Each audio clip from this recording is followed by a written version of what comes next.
Assalamualaikum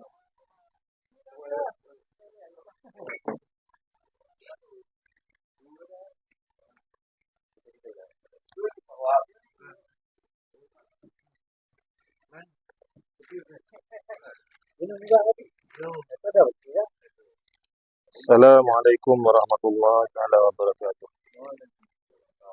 Alhamdulillahirabbil alamin. Wassalatu wassalamu ala asyrafil anbiya'i wal mursalin wa ala alihi washabbihi ajmain. Rabbi shrah li sadri wa yassir li amri wahlul 'uqdatam min lisani yafqahu qawli. Allahumma iftah 'alaina hikmataka wa anshur 'alaina min khazain rahmatika ya arhamar rahimin. Alhamdulillah, ini kita sambung muzakarah kita dalam kitab fiqh iaitu Kitab Idaman Penuntut karangan Haji Abdul Ghani Yahya, Haji Abdul Ghani bin Haji Yahya, dalam membicarakan perkara sunat-sunat wuduk. Muka surat 9.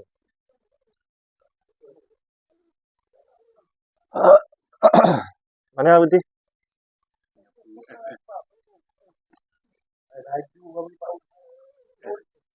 F2 berhenti ke F2 start? Hari ni start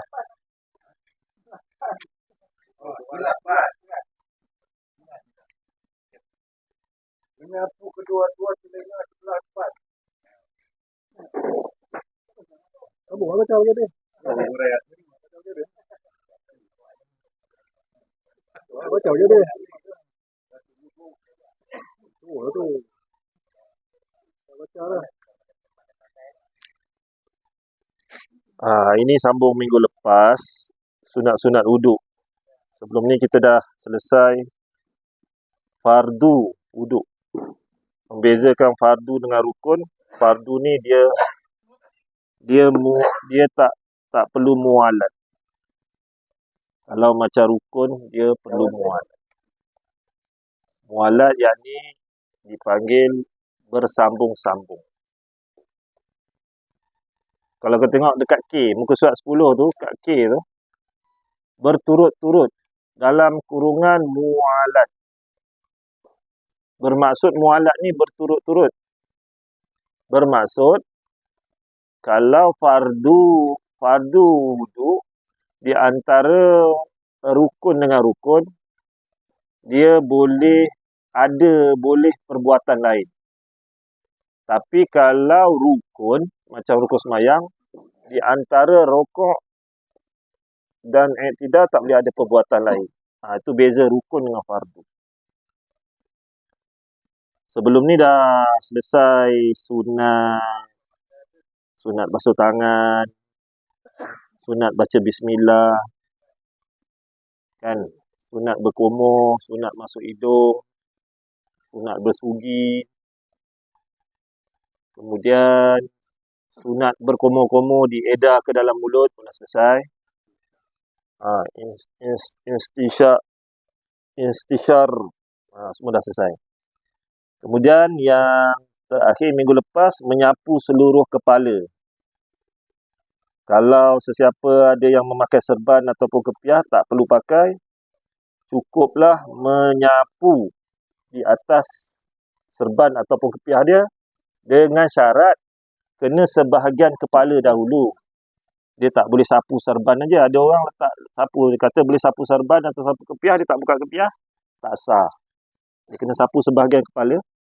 Kemudian dia untuk mendapat sunat sapu seluruh kepala, dia sapu di atas serban dia ataupun kepiah. Itu yang last, yang terakhir minggu lepas. Masuklah minggu ni. Boleh dapat wak? Baca. Dah terang semua dah. Ni masuk F pula hari ni.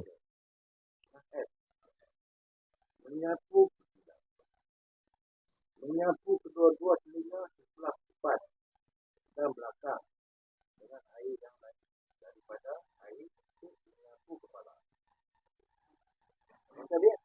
Okey. Qala musannif rahimahullah ta'ala wa nafa'ana. Menyapu kedua-dua telinga sebelah depan dan belakang. Maksud dia sapu tau. Mana telinga sunat sapu, bukan basuh.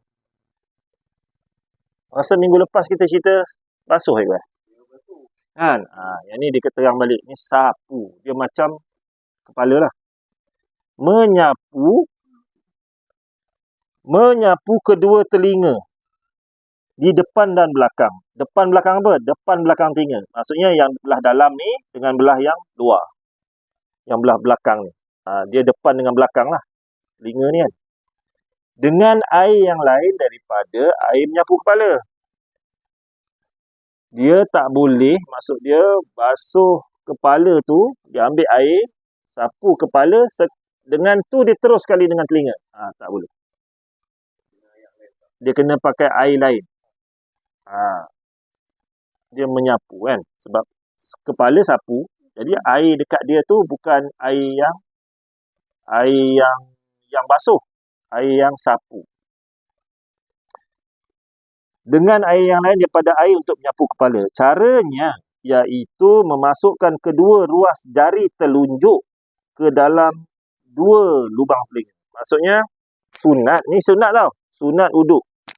Yang pertama ambil dua ruas jari telunjuk. 1, 2. Masuk ke dalam telinga. Okey. Macam tu maksud dia. Ni 2 ruas. Ni 1 ruas, 2 ruas. Masuk dalam telinga. Kemudian ke dalam 2 lubang telinga. Bermaksud dia 2 lubang ni masuk sekali. Maksudnya kita kena sapu telinga ni kena serentak. Sunat serentak, bukan kena. Kena tu dah jadi wajib kan. Sunat serentak. Kalau kita sapu 2 telinga tadi serentak, kita dapat pahala sunat. Dan dalam 2 lubang telinga. Kemudian ibu jari kita pegang yang belah belakang. Diedarkan kedua jari itu di atas lipatan telinga. Maknanya apa-apa yang terlipat dalam telinga ni semua diedarkan semua. Yang jari yang dah kena air tadi. Manakala 2 ibu tangan, 2 ibu jari tadi lah, bukan ibu tangan, ibu jari. Diedar di atas belakang di 2 cupingnya. Maknanya mula daripada 2 cuping, pegang dengan jari, kemudian dia pun edar terus naik sampai atas. Habis saja yang itu, maknanya dia ambil 1, habis saja itu, dia kata macam mana? 2 tangan yang sedia basah itu kepada kedua-duanya. Maknanya tekap. Tu dapat pahala sunat, tekap. Bukan, sekali dulu. 1. 2, ambil air lagi. Jangan pakai air tu juga, ambil air lagi. 2. Tekap. Okey. Boleh juga. Ni nak tunjuk slow motion. Sapu. Tekap. Tapi kena basah lah, kena ada air lah sini. Jangan ambil jirus dekat jari tu je. Macam itu tak boleh. Dia maknanya dia ambil 1 tangan. Ada soalan? Dia ilmu baru kah? Memperbarui ilmu kah? Atau memang dah? Ada.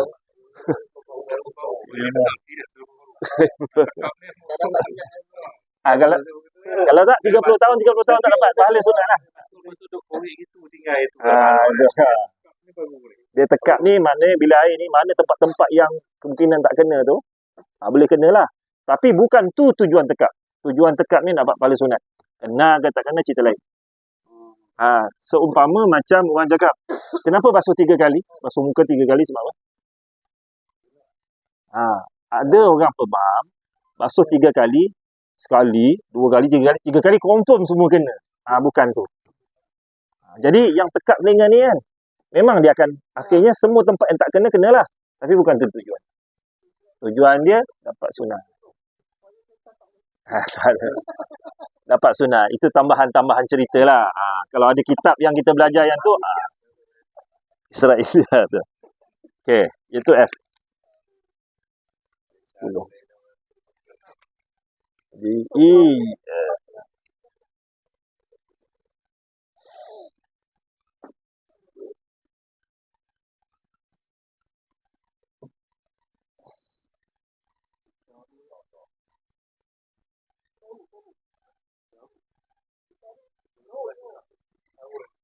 Okey, habis yang F dia. Kemudian G. Disarut celah-celah janggut bagi orang lelaki jika ia lebat. Demikian juga kedua-dua jambang yang lebat. Adapun janggut yang jarang bagi orang lelaki dan janggut yang lebat bagi orang-orang perempuan atau khunsa.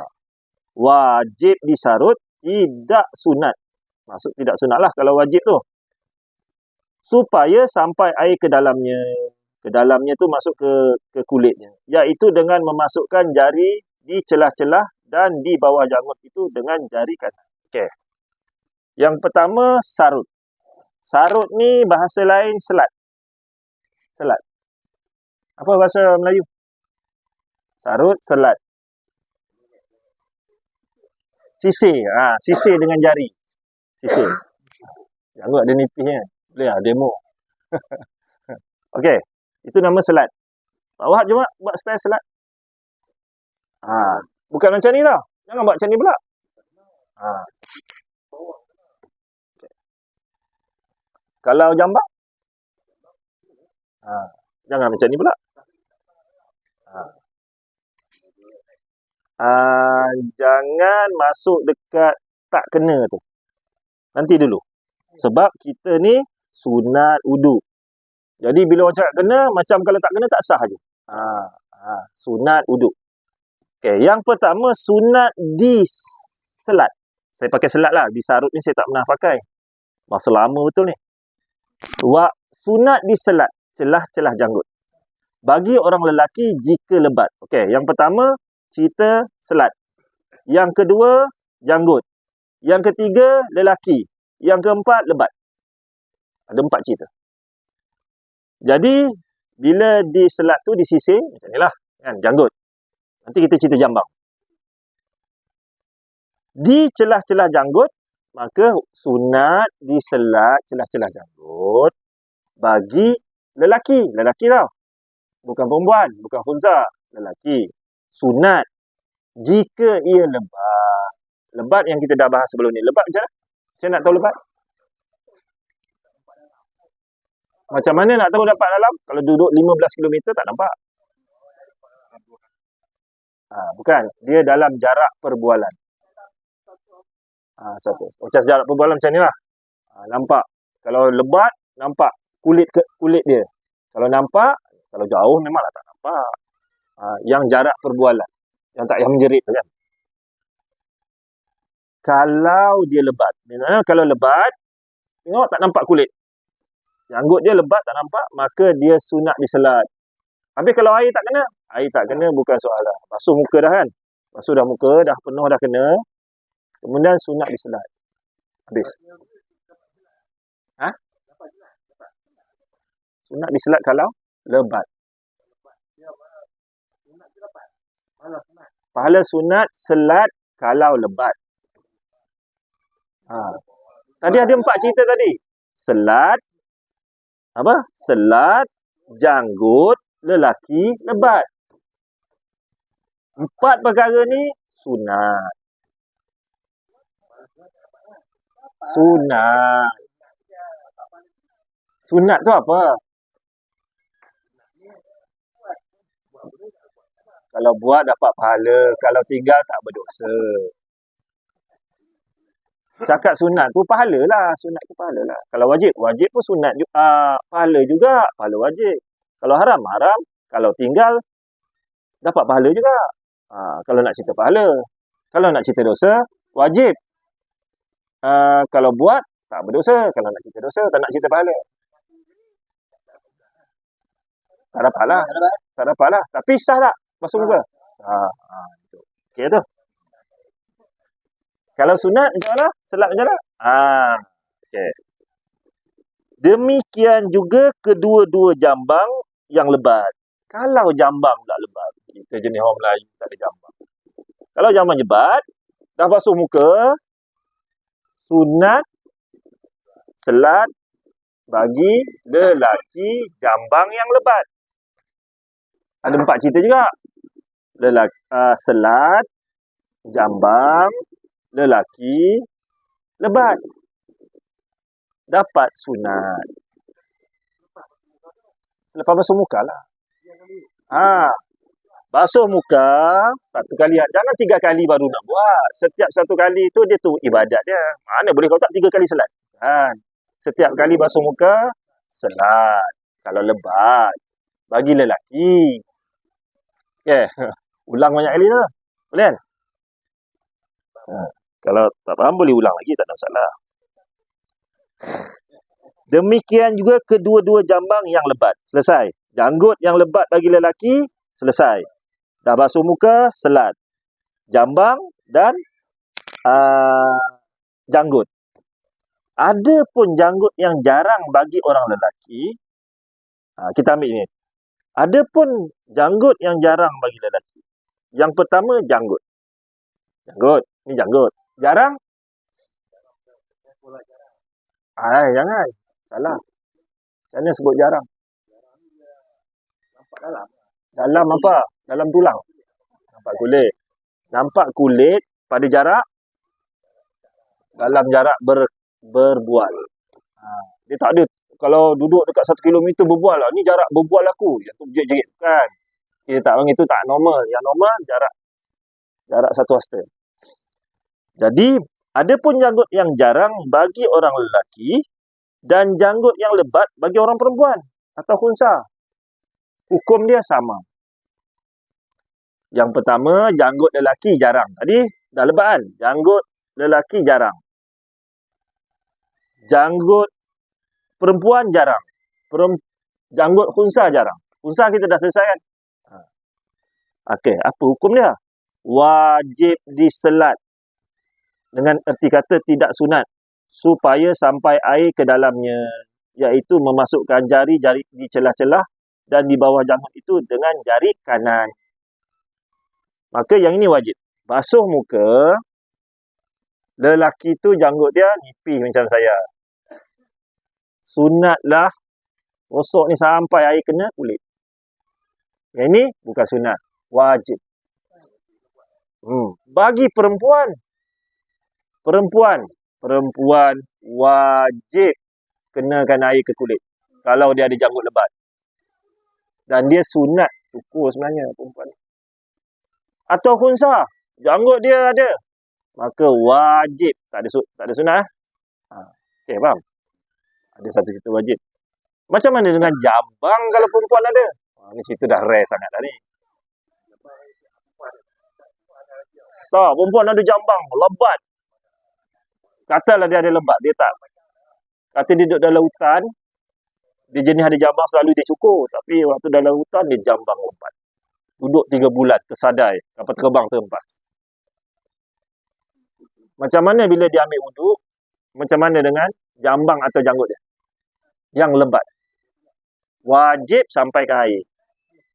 Bagi lelaki, lebat. Sunat selat. Okey. Maka jika tidak sampai air di celah-celahnya, melainkan dengan digosok seperti... masuk lain pula. Ada pun janggut yang jarang bagi lelaki dan janggut yang lebat bagi orang perempuan atau khunsa. Wajib diselat. Dengan erti kata tidak sunat lah, wajib lah. Supaya sampai air ke dalamnya. Dalamnya tu maksudnya ke kulit lah. Sampai ke kulit tu dan segala yang janggut tu wajib kena air. Dia tak boleh dia gosok sampai kena kulit tapi janggut dia panjang sangat, yang dekat ujung tu dia tak sapu. Tak boleh. Sebab janggut dia macam Cina-Cina zaman dulu. Ada misai tu dia, misai panjang kan. Dia basuh, yang panjang sana tak basuh, tak sah. Sebab dia jarang. Cina-Cina zaman dinasti Ming dulu kan. Jarang. Janggut dia jarang. Basuh maknanya jadi yang panjang dia kena basuh segala bulu dan apa daging yang ada di atas muka. Yang itu wajib. Tapi yang sunat selat. Wajib diselat, tidak sunat supaya sampai ke dalamnya. Iaitu dengan memasukkan jari di celah-celah dan di bawah janggut itu dengan jari kanan. Jari kanan sunat. Jari kiri tak dapat sunat. Sunat yang diselat tadi yang pakai tangan kanan. Untuk yang jarang. Bagi yang lebat, dia sunat juga. Sunat sebelah kanan. Sunat selat. Tapi yang lebat, kalau yang jarang, wajib kena air. Tapi sunat yang kanan juga. Yang tu. Maksud dia ni. Dengan jari kanan. Maksud kanan tu yang lebat, dengan yang tak lebat, dengan perempuan, dengan khunsa, semuanya sunat pakai kanan. Maknanya selat satu, dapat pahala satu selat. Pakai menggunakan tangan kanan, jari tu, selat tu pun dapat satu lagi sunat. Banyak sunat dapat ni. Okey. Selesai. G. H. Masuk H pula. Menggosok celah-celah jari. 2 tapak tangan. 2 tapak kaki. Itu pun jika sampai air di celah-celah jari itu. Okey. Yang pertama sunat. Sunat menggosok celah-celah jari. Gosok celah-celah jari apa? 2 tapak tangan. Dia ada satu. Tengok betul-betul. Yang pertama sunat gosok. Gosok apa? Yang pertama celah jari. Jari apa? Jari tangan. Yang kedua tapak tangan. Yang ketiga 2 tapak kaki. Yang keempat, yang bawah tu nanti, takut lupa nanti, di celah-celah jari kaki. Itu pun sunat juga.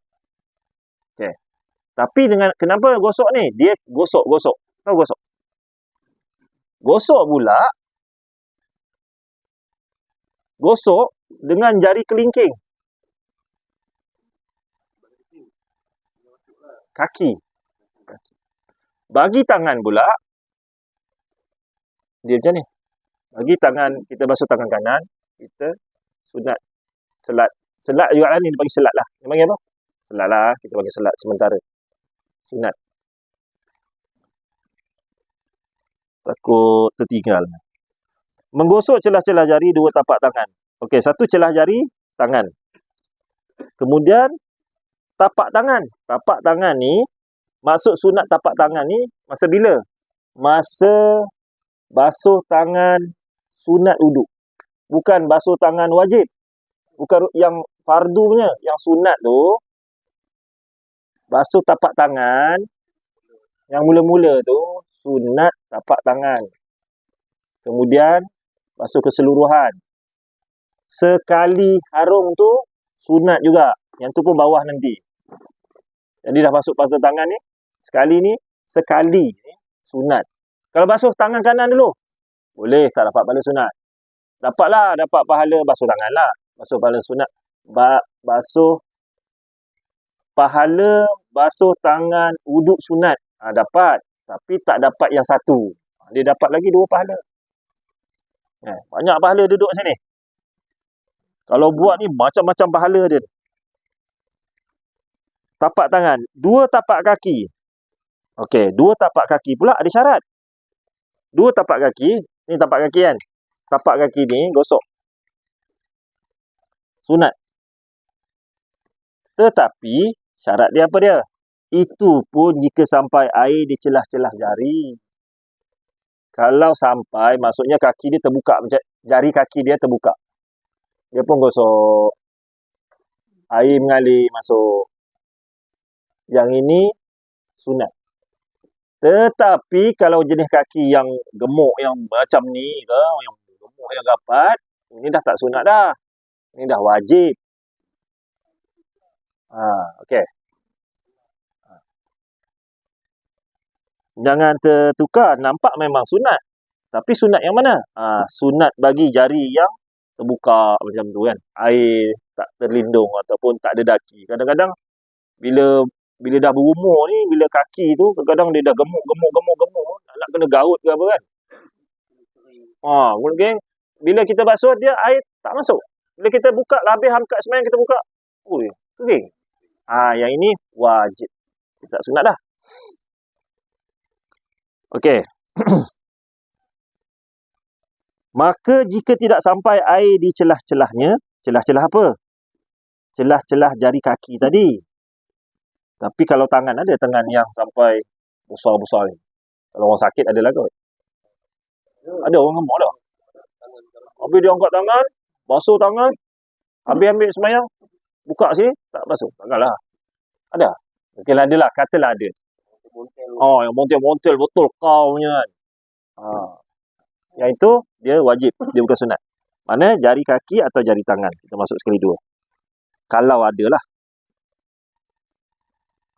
Maka jika tidak sampai air di celah-celah, melainkan dengan digosok seperti jari rapat-rapat yang tidak boleh masuk air di celah-celahnya, nescaya wajib digosok, bukan sunat lagi. Ni. Kita terang awal tadi kan. Cara menggosoknya pada tangan, pancangkan jari kanan kepada jari kiri di sebelah atas atau sebaliknya. Maknanya ada dua. Kalau kita basuh kanan, satu kita boleh gosok macam ni, satu boleh kita boleh gosok macam ni. Di bawah atau di atas. Dua-dua sunat. Tapi dengan niat nak buat sunat. Kalau tak ada niat, tak dapat pahala sunat juga, tak ada niat. Kita buat tak ada niat tu kan, tak ada sebab.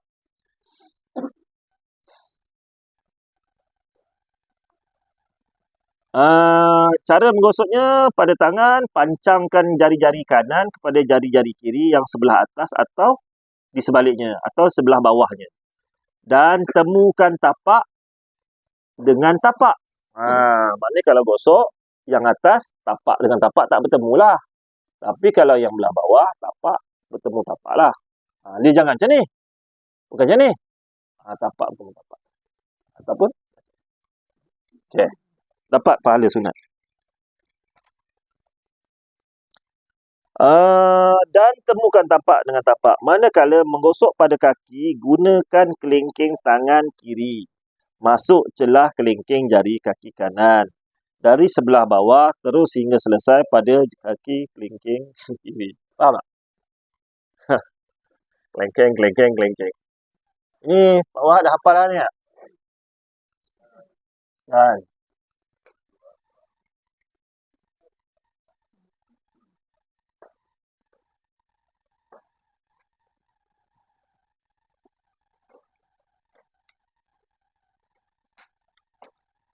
500. Hilanglah 500.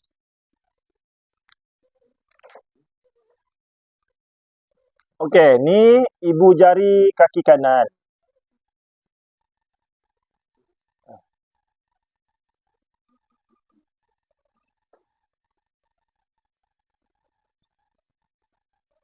Wih.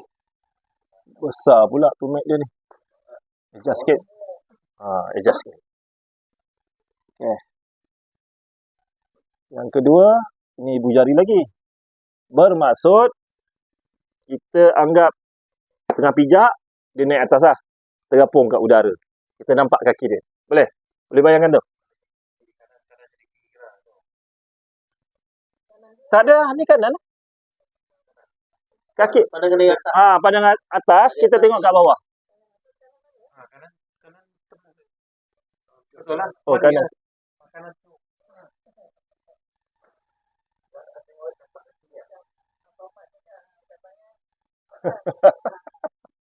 Hari ni kena kat aku. Macam mana? Kanan. Terbalik eh? Kita nak tengok sini ke? Daripada bawah ni ke ataupun daripada atas? Daripada bawah. Kita kena tengok bawah sebab dia nak masuk kelingking tu dekat bawah kaki dia macam ni. Nak masuk sini. Jadi kena tengok tapak kaki lah.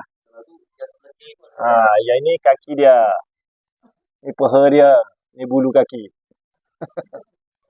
Okey. Nampak? Mana? Sini kanan.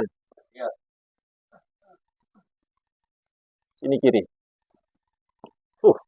Macam tu punya detail kan. Banyak dapat pahala ni. Okey. Yang sekarang. Dia kata, dan temukan tapak kaki. Okey. Manakala menggosok pada kaki, gunakan kelingking tangan kiri. Okey, yang muktamad tangan kiri. Tapi ada juga bahasan kata tangan kanan. So mana-manalah.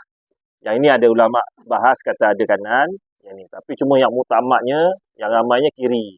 Maksud muktamadnya hadisnya apa perbahasannya dah selesai. Kita tinggal makan je yang ni kan. Dah dihidang oleh ulama.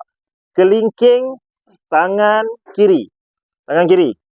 Masuk di celah kelingking jari kaki kanan. Okey. Kelingking kelingking ni. Ni kelingking jari. Jari kelingking kiri. Kelingking kiri. Jadi pakai tangan kiri ya. Ni kalau tak berlatih ni, mau ada tergolekkan bilik air ni ambil semayang.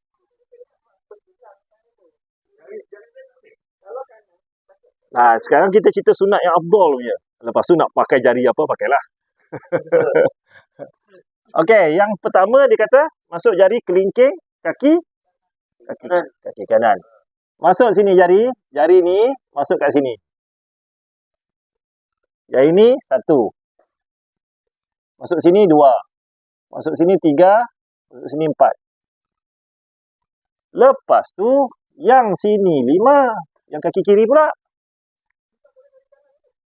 Kaki kiri sabar. Sekarang kelingking kiri. 5. Lepas tu sini 6. Sini 7. Sini 8. Dapat pahala sunat selat jari di celah kaki. Yang syarat dia, jari ni mestilah dia ada ruang. Kalau air masuk, dia jius air kena. Kalau dia rapat gemuk macam ni, yang ini wajib.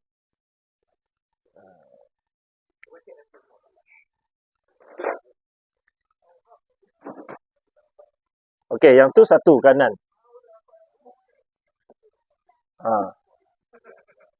Tapi cuba buat praktikal. Nak buat macam mana kalau ambil semayang berdiri? Tak boleh. Kena duduk. Kena duduk pula kalau pakai baju kurta yang jenis panjang kat tepi. Duduk je dia sapu lantai. Lipat naik atas pula. Maknanya kena tengoklah. Ada keadaan-keadaan yang mana apabila orang melihat Rasulullah pernah kencing berdiri sekali semua hidup. Maka orang cakap, adakah kencing berdiri sunnah? Jadi bila ulama bahas, tempat tu bila air kawasan tu tak sesuai kotor. Bila dia duduk, dia nak kencing mencangkung, habis dia kena, maka dia kencing berdiri.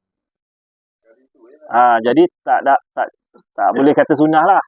Macam Nabi pernah minum air Zam-Zam berdiri.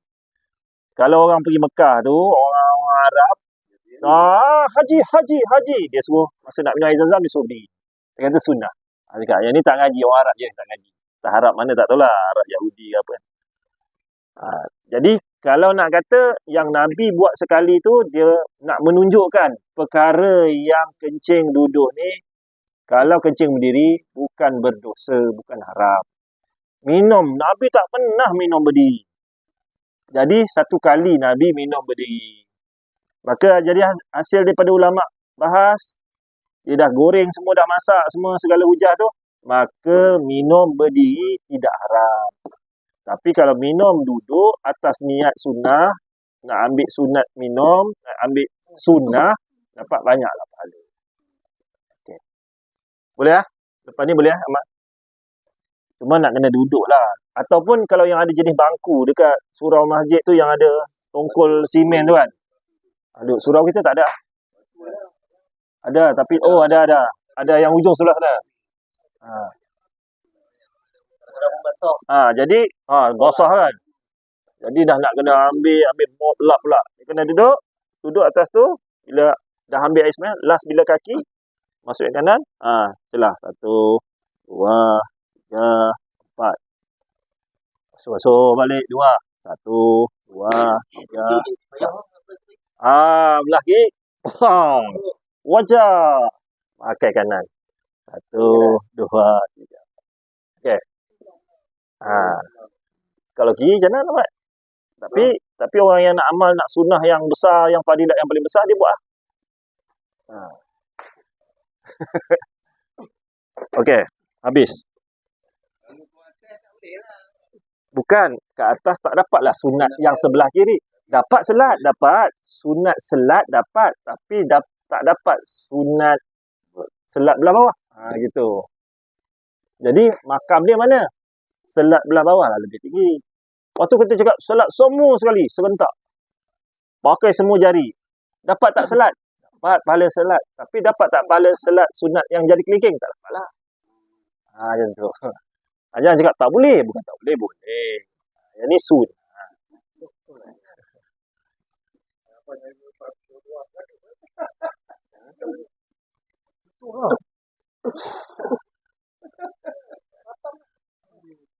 Sehingga selesai pada kelingking kaki kiri. Selesai. H. Laju kita ini. Banyak ni lagi sunat ni. Kemudian I. H-I. Dan yang lain sampai.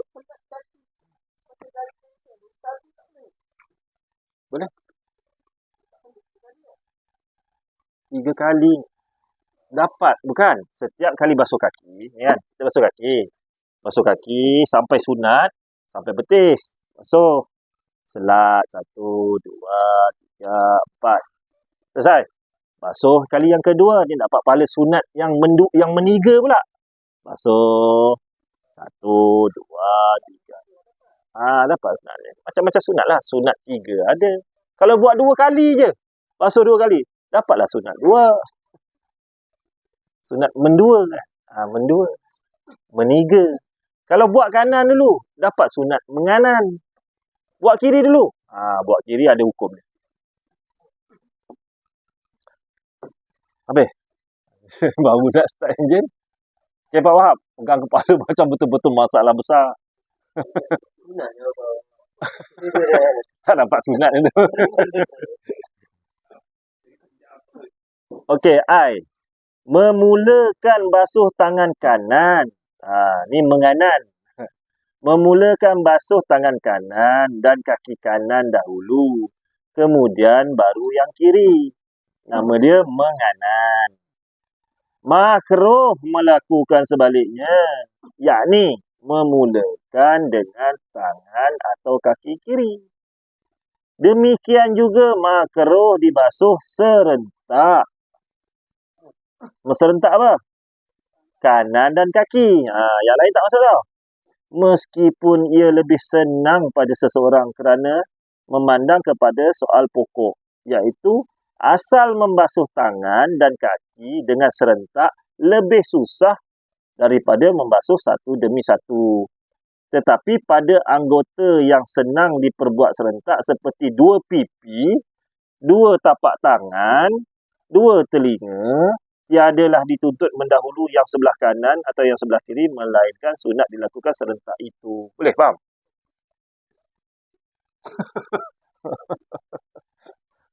Azwar macam tu dia tepus pandang aku. Pandang belakang tu. Okey. Jadi memulakan basuh tangan kanan bermaksud menganan satu sunat. Tapi yang basuh kanan ni semua ke anggota tubuh. Tangan dengan kaki je. Muka, telinga, kaki. Muka, telinga, kepala. Yang itu serentak. Serentak lah. Tapi ada juga syarat dia. Boleh juga menganan, dapat juga pahala sunat. Ada syarat dia, okey. Memulakan basuh tangan kanan dan kaki kanan dulu, kemudian baru yang kiri. Makruh. Tiba-tiba kita saja. Saja-saja tau. Basuh tangan kiri dulu. Makruh. 1 makruh. Yang kedua, tak dapat pahala sunat. Ni kira rugi lah ni. Kalau dia makruh aja dapat sunat tak apa. Ni dalam makruh. Sunat tak dapat. Kenapa? Kalau sengaja. Kalau tak sengaja pun, dia tak makruh lah. Tapi tak dapat pahala sunat juga. Kalau tak sengaja. Tiba-tiba, alamak aku tangan kiri pula. Dah habis ambil uduk kan. Demikian juga makruh dibasuh serentak. Apa yang basuh serentak? Makruh. Basuh tangan serentak. Kan kita kat kolah surau kita kan. Belum. Kan senang. Senang je. Kanan macam ni baru senang. Dia kata, okey, senang kan. Kaki. Dia duduk atas kolah tu, bluk, dia celup sekali kan. Senang. Tak payah nak susah, basuh lah, nak gosok lah, nak celah-celah jari kan. Dia kata macam tu. Apa kata musannif? Apa kata pengarang? Makruh melakukan sebaliknya, memulakan dengan tangan kanan, memulakan dengan tangan atau kaki kiri. Kerana memandang soal pokok iaitu asalnya membersih tangan dan kaki dengan serentak lebih susah. Asal bila wuduk ni turun dia punya fardu dekat Madinah kan. Kau nak basuh tangan serentak, mana ada kolah? Kita sendiri pun bukan semua satu Malaysia ni ada kolah masing-masing nak celup. Susah. Yang paling senang, satu-satulah basuh kanan dulu, basuh kiri dulu. Tangan kanan dulu, tangan kiri. Itu yang lebih senang. Tiba-tiba datanglah satu jenis manusia, dia kata sekarang trend tak ada dah, ambil wuduk serentak. Tangan sekali serentak. Tak ada. Tak bertukar hukum. Walaupun dah datang trend baru, viral. Tak ada, tak pakai. Sebab asal, dia ambil daripada asal hukum tu datang, yang serentak tu susah. Maka yang satu-satu yang kanan, yang satu, tangan satu-satu, kanan dulu kiri tu lebih senang. Satu demi satu. Dia ada nota kecil lah ni. Boleh baca? Indra boleh macam mana? Saya tu siapa? Pengarang. Haji Ghani. Okey.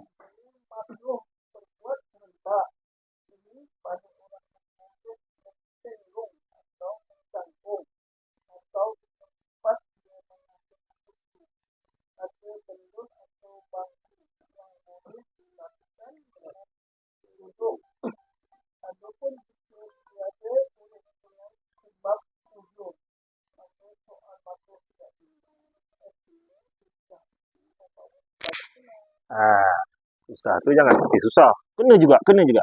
Jadi pada pendapat dia, yang kata makruh kiri serentak ni, yang masuk serentak ni, bagi orang yang boleh duduk mencangkung ataupun bertinggung ataupun boleh duduk, tiba-tiba ngada-ngada nak basuh serentak.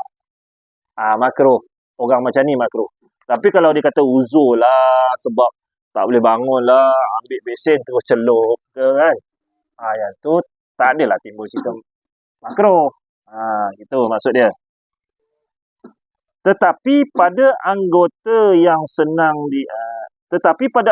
senang dibuat serentak seperti dua pipi, dua tapak tangan dan dua telinga, tiadalah dituntut mendahulukan yang sebelah kanan atas yang sebelah kiri. Atas ni bukan atas dengan bawah ni. Atas ni kepada. Kepada. Yang sebelah kanan kepada yang sebelah kiri. Maksud macam tu. Atas ni bahasa lama. Malahan sunat dilakukan berserentak itu. Okey. Bagi yang basuh muka, dia masuklah pipi dua. Bila kita ambil air semayang, terus kita basuhkan pipi kena dulu. Katalah kan, kata pipi dulu. Ataupun dahi kena sikit, pipi kena sikit. Tidaklah disunatkan pipi kanan dulu. Basuh pipi kiri dulu. Tak ada sunat. Ataupun basuh sunat tu, basuh yang kedua tu. Jadi nak basuh kanan dulu, lepas tu nak basuh kiri dulu. Tak ada sunat kat situ. Yang sunat basuh serentak. Yang mula-mula sunat uduk tu. Yang sebelum nak ambil uduk yang pertama kan basuh tangan. Tu sunat uduk. Kalau tak niat, tak dapat pahala. 30 tahun tak dapat. Tu niat tu kena ada. Ataupun tapak tangan atau dua telinga.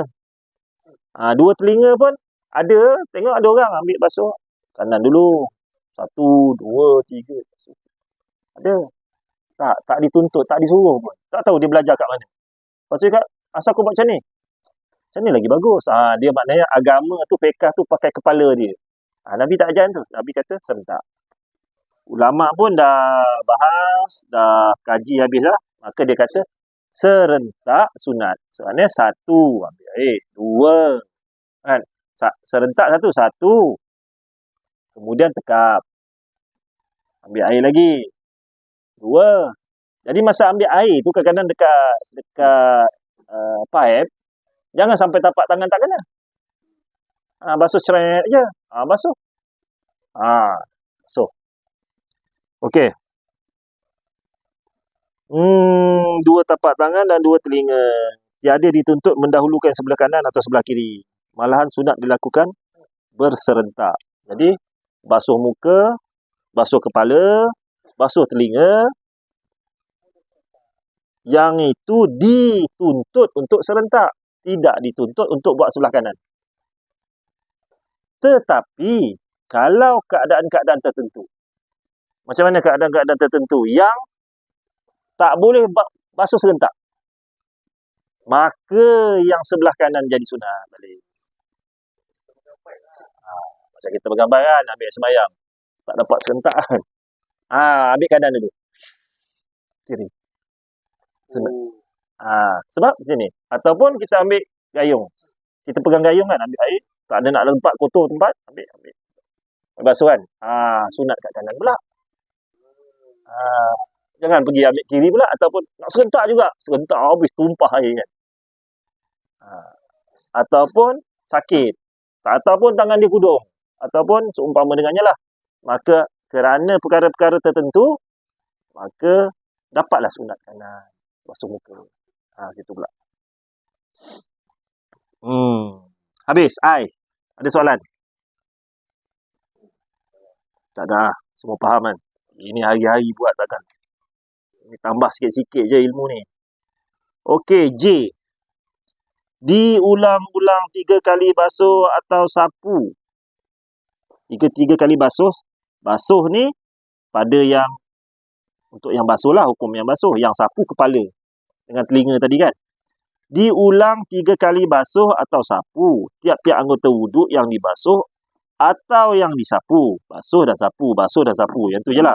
Lepas basuh atau sapu, yang wajib ditambah 2 kali lagi. Jadi 3 kali. Ada orang salah faham pula. Yang wajib basuh muka, basuh yang pertama. Sunat 3 kali kata kan. Dia pun basuh 3 kali lagi. Salah. Yang tu dah jadi 4. Yang kata sunat tu campur yang wajib dengan yang sunat yang 2. Jadilah 3. Dia panggil meniga. Segala sunat dalam pada mazhab Syafi'i semua 3. Sampaikan ada bahasan ulama bismillah tadi. Bismillah kan kita nak ambil wuduk tu. Bismillah tu kan sunat kan. Ada ulama bahas 3 kali sunat. Bismillahirrahmanirrahim, bismillahirrahmanirrahim, bismillahirrahmanirrahim. Jadi pada mazhab Syafi'i semua jadi 3 tu adalah sunat. Walaupun telinga yang sunat ni. Telinga ni sunat. 1, 2, 3 juga. Tetapi pada mazhab lain, dia beza basuh dengan sapu. Yang sapu dia kata sekali. Yang basuh 3. Macam tu. Tu mazhab apa? Mazhab Hambali. Mazhab Hambali dia sapu 1. Tapi kalau basuh 3. Macam tu kat dia pula. Mazhab Syafi'i sunat semua 3. Yang wajib 3. Yang wajib campur sunat tadi 3 kali. Okey.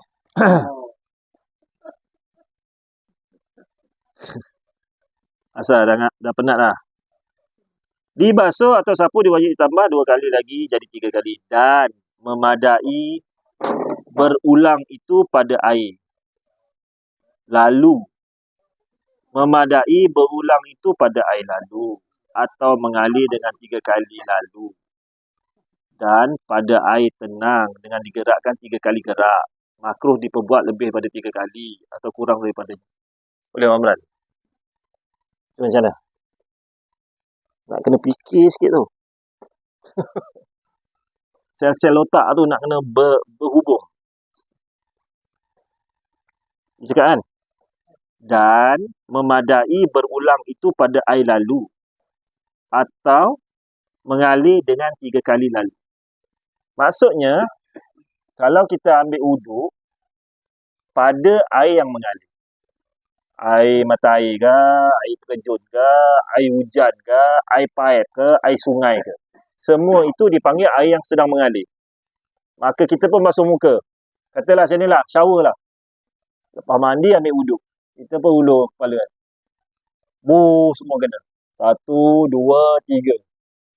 Dalam masa 3 saat tu 3. Ataupun kita basuh tangan. Dekat iPad. 1, serentak kena. 2, 3. Tak payah. 1, 2. Tak payah. Ataupun sungai yang mengalir. Air sungai yang mengalir kan. Muka kita ambil macam biasalah. Kecuali kita menyelam lah. Kemudian basuh tangan. Letak tangan kat dalam. Dia mengalir. 1, 2, 3. Tak payahlah. 1, 2, 3. Tak payah. Kalau sungai tu yang katalah kita dah berada dalam sungai tu, kaki kita pun dah terendam dah dalam tu kan. Macam mana kalau kita kaki ni? Niat tu yang masuk kat niat. Dia ada tertib dia. Macam kita menyelam. Menyelam. Tertib jalan. Macam mana tertib nak jalan? Kaki semua, tangan, muka masuk serentak. Macam mana nak tertib? Tertib, bermaksud dia pergi lah. Muka, tangan. Dalam masa 1 saat tu, berlaku terus ikut turutan. Walaupun terjun kaki dulu. Kaki dulu ke, badan dulu ke, tangan dulu ke. Tak kisahlah. Tangan muka dulu kan. Bush. Baru kena. Kaki tercacak ke atas. Macam mana? Okey. Beres. Macam mana kalau air pula tak mengalir? Macam air dalam kolam ataupun sungai atau lombong. Keras je air. Kita ambil basuh muka. Kita dah duduk kan. Kaki duduk kat mata kaki air kan. Kita pun letak tangan. Air tak mengalir. Adakah dapat 3? Tak dapat. Macam mana nak dapat 3? Tak. Perlu cuma digerakkan 1, 2, 3. Kita lah mengalir. Air tak mengalir, kita lah yang kena mengalir. Okey, beres. Kalau kaki air tak mengalir kan. Kita gerak 1, 2, 3. Baru dapat 3. Kalau kita keras itu, dapat 1. Masih 1. Ya, duduk 12 tahun kat situ. Dapat 1. Nak cerita hukum je, bukan suruh duduk 12 tahun. Cerita hukum. Sapu wajib ditambah 2 kali lagi. Apa ni? Memadai berulang itu pada air lalu atau mengalir. Air lalu atau mengalir. Lalu mengalir ni air hujan pun boleh. Dengan 3 kali lalu. Dan pada air yang tenang, dengan digerakkan 3 kali gerak. Dia baru terang kat sini. 3 kali gerak. Apa yang gerak? Bukan air yang gerak. Kita lah gerak. Dah air tak gerak. Makruh diperbuat lebih daripada 3 kali atau kurang daripadanya. Makruh pula. Dah air sungai mentang-mentang 1, 2, 3, 10, 100 beribu-ribu kali. Makruh. Ataupun 1, 2 kita gerak. 2 dah. Makruh juga, tak cukup 2. Okey. Ataupun basuh muka 1 juga malam sejuk pagi-pagi subuh kan. 1. Makruh. Okey, setiap yang kita buat yang tak 3, muka makruh. Kalau kepala pun tangan kita makruh, kita basuh 2 kali atau 1 kali, makruh. Maka wuduk kita wuduk yang makruh. Wuduk nak menghadap Tuhan ya. Tapi buat kerja makruh.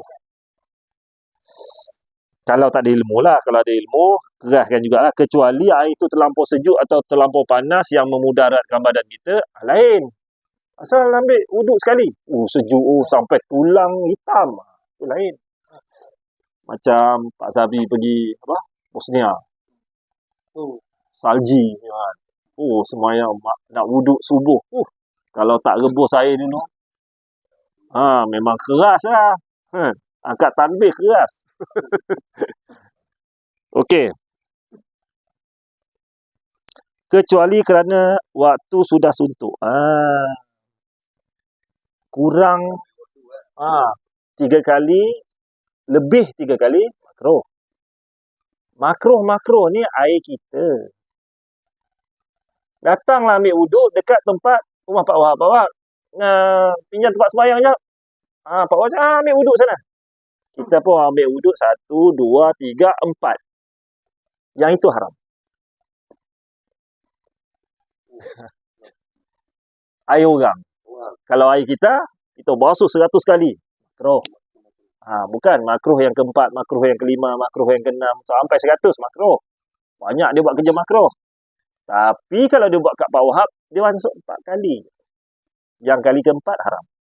Sebab apa? Dia ambil hak orang. Air orang, dia ambil. Macam dia ambil duit orang, dia campak. Ambil. Pak Wahab nak mau bagi sedekah ini hari. Mau bayar zakat, dia kata. Itu haram. Okay. Kecuali pada waktu sudah suntuk, kiranya diulang 3 kali, nescaya waktu habis ketika itu tidaklah dituntut diulang 3 kali. Ada yang tak makruh. Kalau kurang, bukan lebih tau. Kalau kurang ni ada yang tak makruh. Apabila waktu semayang dah nak habis. Kita semayang, yang ini kita kena tahu juga. Bila kita semayang, kita kena tengok jam. Kita kena tahu, kita selalu semayang maghrib berapa minit? Tak pernah kira kan? Bila tak kira, masuk hukum ni, dia jadi hukum lain. Sebab kita tak tahu. Maka kita kena tahu. Macam mana? Aku semayang selalu semayang maghrib, ikut biasa. Tapi jangan pakai surah Al-Baqarah pula. Pakai surah-surah biasa lah. Agak-agak dalam 4 minit. Fatihah pun tak laju, tak mendayu-dayu macam nak insaf tu kan. Tak. Biasa, yang biasa. Maka 4 minit. Tiba-tiba waktu kita bangun, maghrib dah nak habis. Kita ambil wuduk. Kita tengok jam, tinggal lagi 3 minit. Maka yang tadi, yang makruh tadi dah tak terpakai. Basuh sekali je. Okey. Masa bila? Tak makruh. Yang basuh sekali. Ataupun kurang 3 kali. Satu, waktu sembahyang dah nak habis. Kalau kita ambil sembahyang sekali atau 2 kali, tak makruh. Yang kedua, kita sembahyang jemaah. Sembahyang jemaah kita datang, orang dah duduk tahiyat dah. Allahu Akbar, at-tahiyat. Alamak, kita tengok orang tengah at-tahiyat. Kalau kita ambil sembahyang 3 kali, sempat tak jemaah? Kalau kepada fikiran kita tak dan, kita ambil sekali atau 2 kali, tak makruh. Atau sembahyang Jumaat. Sembahyang Jumaat lagi kritikal kan. Datang dah rakaat kedua. Ini tak payah cerita. Tak payah cerita nak 3 kali, nak selat-selat semua tak payahlah. Itu tak dituntut dah. Itu kalau silap-silap. Silap dah ambil wuduk, okey balik. Orang dah bagi salam. Jadi yang sunat-sunat ni, yang makruh-makruh ni, tengok juga pada keadaan tertentu. Dia bukan main sunat-sunat semua, makruh-makruh semua, tak ada. Makruh pun tengok. Dia ada dipanggil hukum aridiyah, hukum yang mendatang. Walaupun sunat tu dah betul sunat, makruh dah betul makruh, dia akan berubah. Itu apa? J.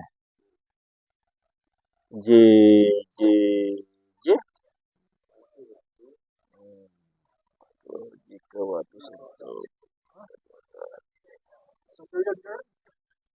habis. Okey, masuk K. Nampak? Aduh, lagi 10 minit. Tengok. Alah, dah sejam dah lah. Tak boleh ni. Pas sejam semua tak masuk dah. K last lah. Sikit lagi ni. Panjang. K panjang lah. Boleh, macam mana? Jumhur macam mana? Cikgu selalu jumhur. Ni sambung ni rasa lagi setengah jam ni. Jadi kita tangguh sampai L. Jadi kita tangguh minggu depan berturut-turut mualat. Tadi dah sebut dah mualat, tak masuk juga. Mualat ni berturut-turut lah. Ni minggu depan insya-Allah. Ada umur, ada rezeki, kita jumpa lagi. Kita selesaikan K, L, M, N. Sampai menutup aurat. Wallahu a'lam bissawab. Ada soalan? Tak ada kan?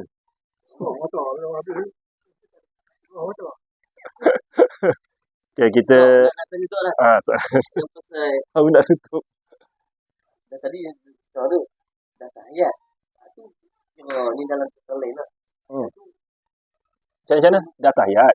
Siapa yang tahiyat? Apa jemaah lah. Tadi macam kita lah. Okay. Okay, sembahyang maghrib. Dah tahiyat. Dah tahiyat. Kita boleh ikut semua kan apa yang faham nak ikut dalam rakaat tu sebelum tunduk rukuk. Ini cerita apa ni? Dia bahasan lain ni. Okey. Ada satu bahasan nak dapat rakaat. Satu bahasan dapat tak pahala jemaah. Oh, yang ni Ni pahala jemaah. Jadi dapat yang saat terakhir sebelum dia bagi salam, dapat duduk berdiri Allahu Akbar terus duduk, dapatlah pahala jemaah. Kalau untung-untung dapat 27. Kalau tak dapat 15 ke 12 jadilah. Kalau tiba-tiba alah dah tahiyat dah, kita pun relax. Tenang ya sembahyang seorang. Dapatlah satu. Kurang bijaklah. Nanti kat padang mahsyar nanti.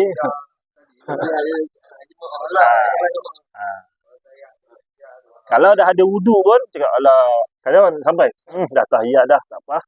Aku sembahyang lain lah. Cik, sombong. Konon-konon nak ambil kok cari orang lain kalau ada sekali sembahyang jemaah nak komplit. Asal nak komplit yang tu.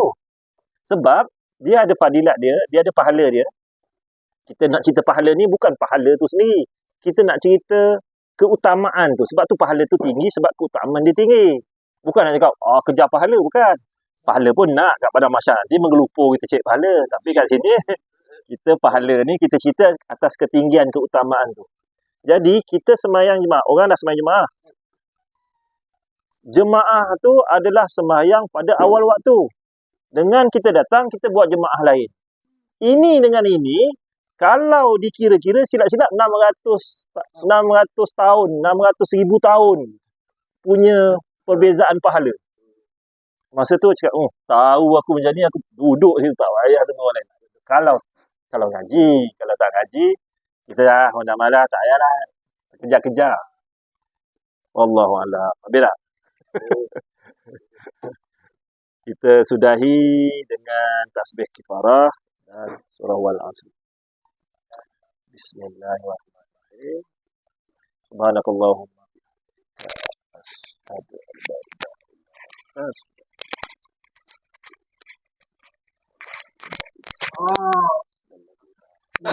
Tiga kali.